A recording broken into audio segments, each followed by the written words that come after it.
What's up guys, AK with you.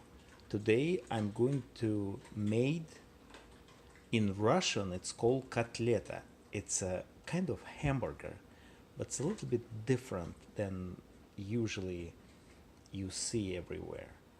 I'm putting that type of meat 80 to 20 fat, all right, and lamb.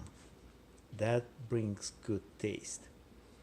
So adding Montreal steak, A1, you can put a little bit Worcestershire sauce, that should be good, and onion. You can put like dry garlic because it's some good herbs here too, but I like onion.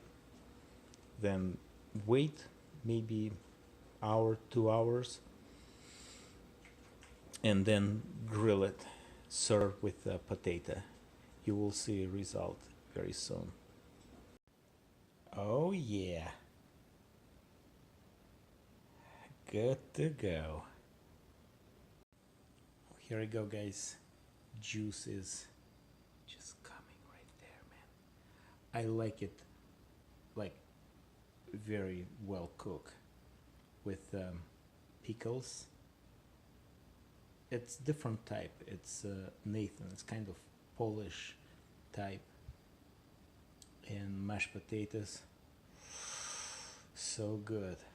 Alrighty. Have a good one. Bye bye.